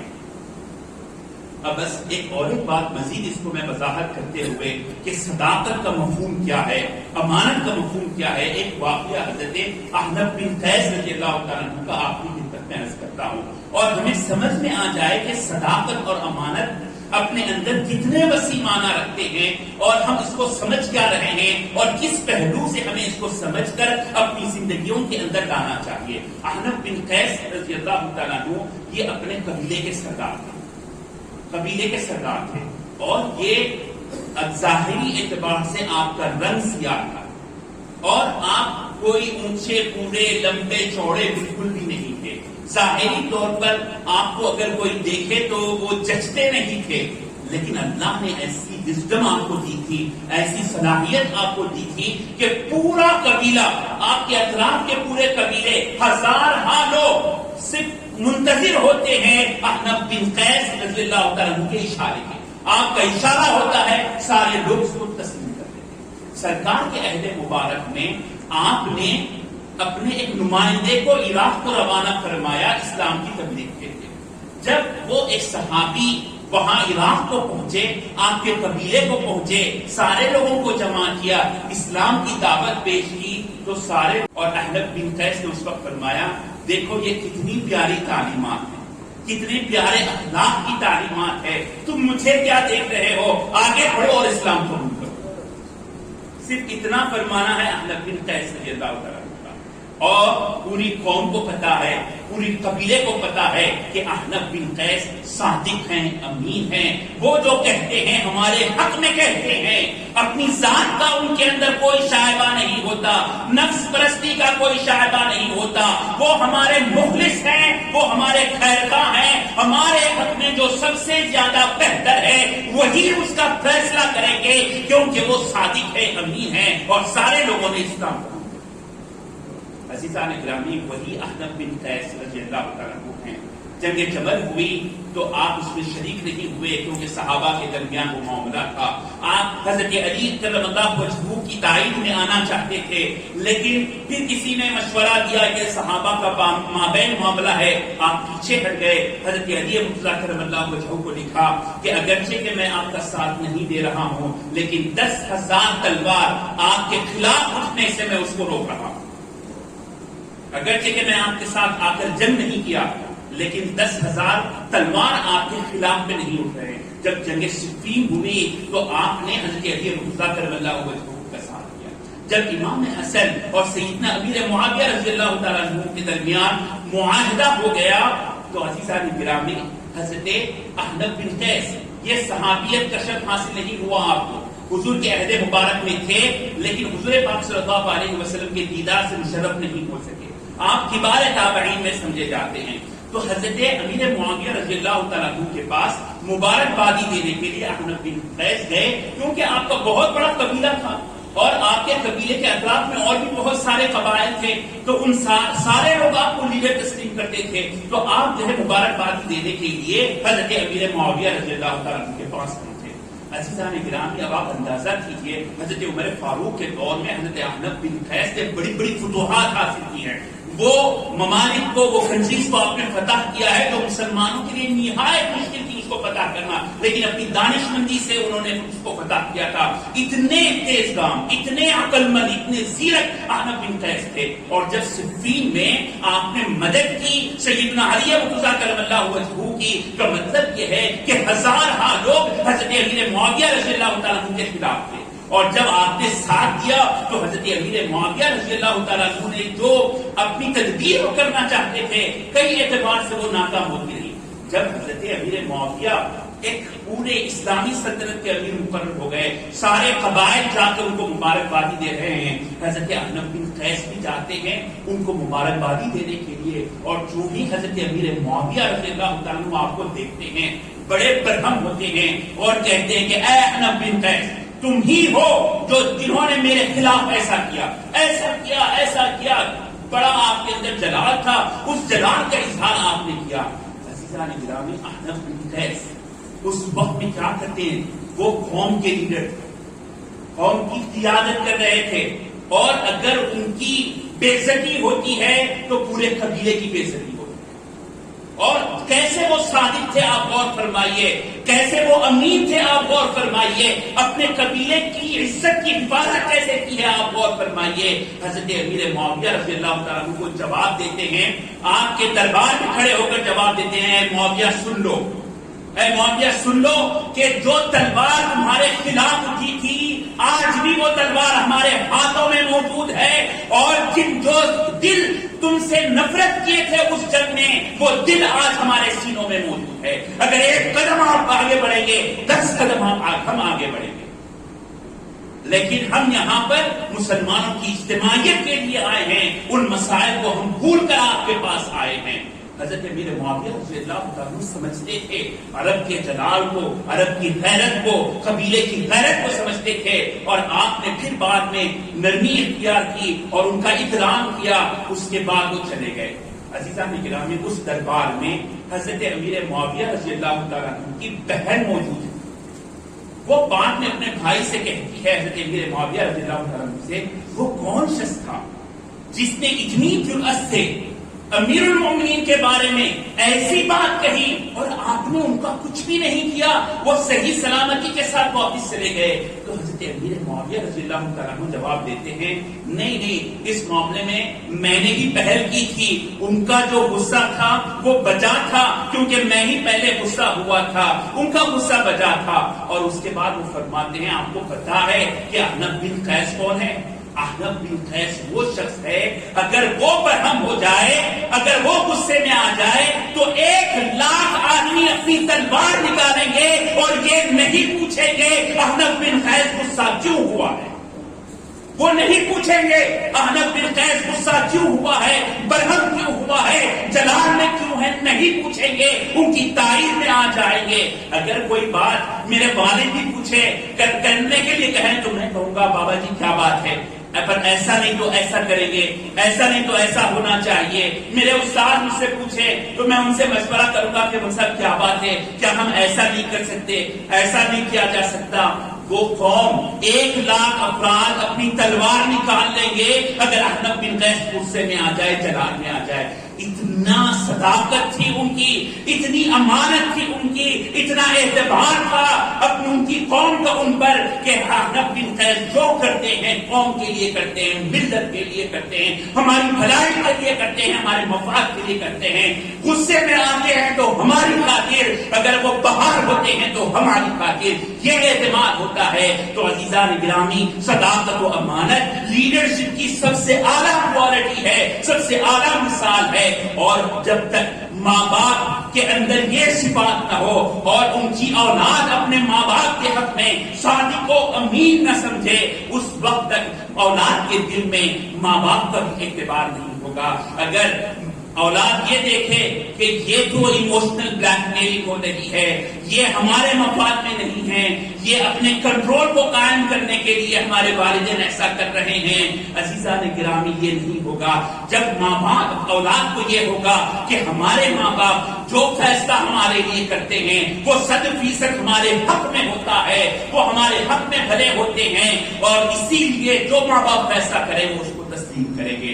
عزیزان گرامی، یہ صداقت کا پہلو ہمارے اندر ہونا چاہیے. استاد جب اپنے شاگرد سے کہے تو اس شاگرد بغیر چون چلا کے اپنے استاد کی بات کو مان لے، کیونکہ شاگرد یہ سمجھتا ہے کہ استاد صادق ہے، امین ہے. تو عزیزان گرامی، یہ صفات ہمارے اندر ہونا چاہیے. اگر یہ صفات ہمارے اندر نہیں ہوتے ہیں تو پھر ہم لیڈرشپ کے قابل نہیں ہیں. اور لیڈرشپ تو دوسری چیز ہے، ہم خود کامیاب نہیں ہوں گے، کیونکہ صادق اور امین کا مطلب یہی ہوتا ہے کہ جو نظریے کو میں سچ سمجھتا ہوں اس کو کامیاب کرنے کے لیے میں حتی المقدور کوشش کرتا ہوں، اسی کو صادق کہتے ہیں، امین کہتے ہیں. اور جو امین ہوتا ہے وہ پہلے سے پہلے اپنے بڑے خاتون میں جہاں پیدا کرے اسی شیخ کے ساتھ میں جناب ضیاء الدین امیر صاحب کو دعوت خطاب کرا.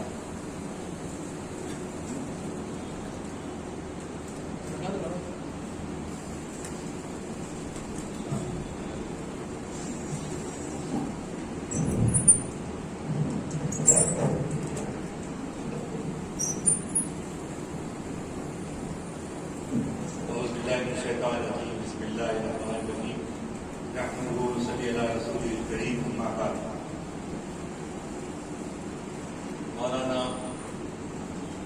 قابل فخر سپور حیدرآباد کے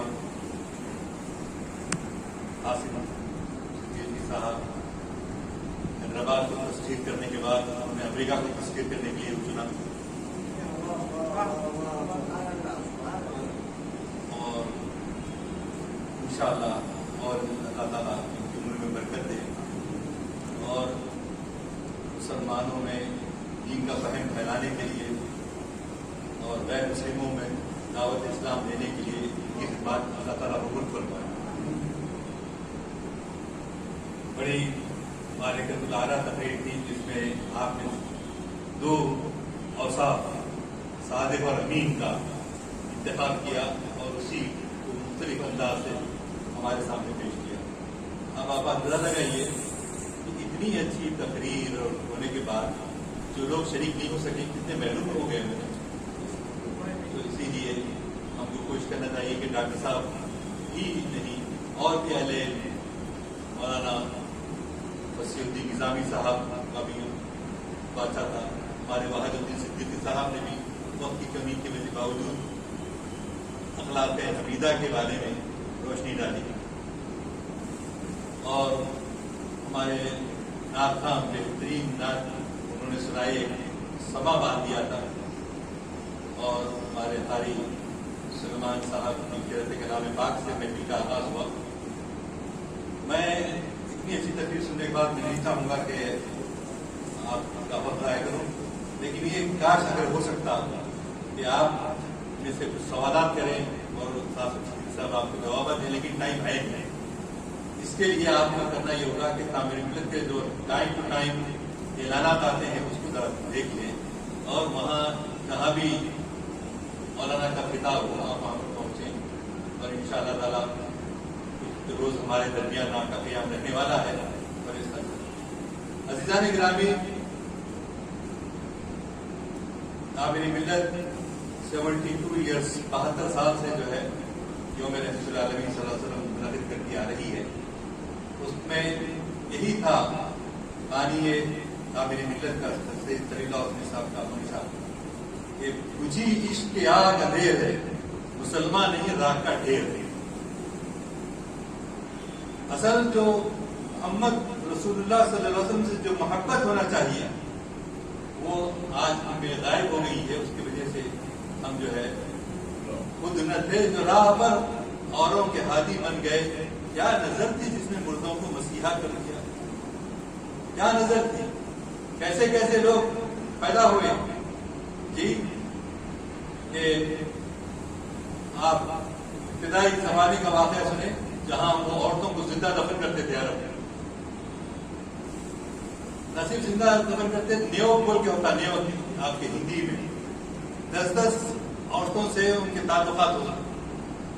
ویسے ہی حالات زمانے کے تھے. لیکن یہ اسلام آیا، اسلام کی تعلیمات آئی کہ اصلاح معاشرہ کے عنوان سے اب لوگ سمجھ نہیں پاتے، غیر مسلم لوگ، کہ شریعت اسلامی کی اہمیت کیوں رکھتی ہے. اسی وجہ سے کہ ایک لڑکی کو باپ جو ہے زندہ ہمیشہ دفن کرنے والا، اس کی ماں جو ہے اس کو چھپا کر اس کی پرورش کرتی ہے، اور ننیال میں رہنے والی لڑکی سب کچھ بڑی ہو جاتی ہے، اچھے باتیں کرنے لگتی ہے، تو ماں کی شفقت یہ سمجھتی ہے کہ میرا مرد، میرا شوہر اس لڑکی کو دیکھے گا، بیٹی کو، وہ بہت خوش ہو جائے گا. اس کی اتنی اچھی باتیں کرتی ہے اور ہونہار رچی ہے. یہ توقع تھی. تو ماں نے جب اپنے شوہر سے کہہ دیا کہ ہماری بچی زندہ ہے، آپ دیکھ کر خوش ہوں گے. اچھا بیٹی کو حاضر کرو. بیٹی حاضر کی گئی تو شوہر جلاد قسم کا شوہر سمجھیے بیوی سے کہتا ہے کہ میری اس بیٹی کو اچھے کپڑے پہناؤ. میں ظلم، مجاز اور جو مزدلفہ وغیرہ میں اس زمانے میں جو ہے جاترا جیسے ہوتے نا، یہاں پر پورس جاترا اسے جو ہے سالانہ جلسے ہوتے ہیں، تو میلہ دکھانے کا بہانہ ہے اور اپنی بیٹی کو لے کر سنوار کر جو ہے وہاں جاتا ہے. زمین کھودتا ہے. بیٹی 4-5 سال کی ہے. بیٹی کو نہیں معلوم کہ اس کا باپ کیا کر رہا ہے. شقی القلب باپ کیا کر رہا ہے، اپنے ہاتھوں سے اس کو دفن کرنے کا پروگرام بنا رہا ہے. جب بیٹی کو وہ خبر میں اتارتا ہے تو بیٹی اوپر اپنے چہرے کو دیکھتے ہوئے کہتی ہے، ابا جان آپ کی داڑھی کو مٹی لگی ہے، میں صاف کرنا چاہتی ہوں. اب اندازہ لگا کتنی انوسنٹ، کتنی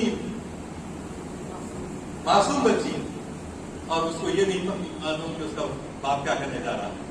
باپ جو ہے بیٹی کو زندہ دور کرتا ہے اور اس کے بھلے باپ، اس کے بول، اچھے بول بھی اس کے دل پر کوئی اثر نہیں کرتے. اسی لیے اقبال نے کہا تھا، خود نہ تھے جو راہ پر اوروں کے ہادی بن گئے، کیا نظر تھی جس نے مردوں کو مسیحا کر دیا. تو میں نماز کا وقت ہونے والا ہے، اور بھی باتیں کہنا چاہتا. ایک تو سنائی دوں کہ عشق کی کیفیت جو تھی حضرت ابوبکر صدیق رضی اللہ تعالیٰ عنہ جو مظالم ہوتے تھے کہ دشمن جو ہے ان کے سینے پہ بیٹھا ہوا ہے اور پھٹے ہوئے جوتوں کو لے کر ان کے گالوں پر مار رہا ہے. صدیق اکبر جن کی بڑائی، جن کے مرتبے کا ذکر ابھی مولانا نے کیا، اور وہ بے ہوش ہو جاتے ہیں. لوگ یہی سمجھتے ہیں کہ اب یہ ختم ہو گئے، وہ اب گھر کو بھیج دیے جاتے ہیں. ماں ابوبکر صدیق رضی اللہ تعالیٰ کی ماں ابھی اسلام قبول نہیں کی تھی. وہ کہتی ہیں، وہ رسول اللہ صلی اللہ علیہ وسلم محمد حضرت ابوبکر چیز رہے ہیں کہ میرے دوست محمد صلی اللہ علیہ وسلم کیسے، ان کی کیفیت کیا ہے. تو ماں کہتی ہے، اے تیری اتنی بری حالت ہو گئی ہے، لیکن تو اپنے دوست کے خاطر کتنا تڑپتا ہے. حضرت عمر فاروق رضی اللہ تعالیٰ عنہ، یہ تو تھے ابوبکر. حضرت عمر کے بارے میں آیا کہ انہوں نے کیا کیا، ایک یہودی نے فیصلہ دیا تھا کہ مسلمان کا جو ہے گلا کاٹ دے. تو حضرت عمر رضی اللہ عنہ جو فیصلہ رسول اللہ صلی اللہ علیہ وسلم کرتے ہیں اس کے خلاف فیصلہ مانگنے کے لیے میرے پاس آتا ہے. حضرت عثمان غنی رضی اللہ عنہ جن کا پیر عثمان آج تک ہے، جس کے پانی سے ہم پانی پی کر ہم جو ہے خوش ہوتے ہیں، کیونکہ یہودی جو ہے پانی دینے سے منع کرتے ہیں، اور حضرت امین بننا چاہیے اور صادق بننا چاہیے. تو صادق کے لیے، امین کے لیے اقبال نے کہا تو شہادت جو ہے الفت میں ختم رکھنا ہے. لوگ آسان سمجھتے ہیں مسلمان، لوگ آسان سمجھتے ہیں مسلمان. تو شہادت کے لیے تڑپنے کی اگر دل میں کیفیت ہے تو کی محمد سے وفا تو نے تو ہم تیرے ہیں. یہ جہاں چیز ہے کیا لوہ قلم تیرے ہیں. میں گفتگو ختم کرتے ہوئے آپ سے گزارش کروں گا کہ تعمیری ملت کے زیر اہتمام جو محافل سیرت ہو رہی ہیں، اور اس کے بعد انشاءاللہ 19 یا 20 اکتوبر کو یوم رحمت العالمین صلی اللہ علیہ وسلم اور یوم صحابہ جو ہے منعقد ہوگا. آپ سب اس میں شریک کریں اور اس کے انتظامات کے لیے گاؤں میں، ضلع میں ہر طرح سے آپ تعاون کریں. انشاءاللہ جیسا آپ 72 سال سے کرتے ہوئے آئے ہیں انشاءاللہ آگے بھی جاری رکھیں گے. میں اب جو ہے ناظم اجلاس ڈاکٹر کرمانی سے خواہش کرتا ہوں جو آپ کو مخاطب کا شکریہ ادا کرتا ہوں.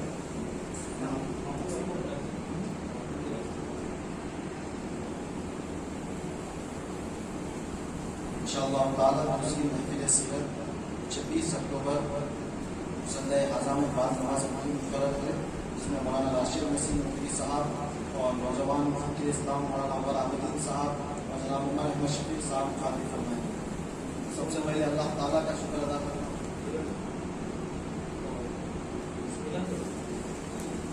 بہترویں یوم رحمت العالمین کے ضمن میں ہمارے تحریری اور تقریر مقابلے فلک ہے.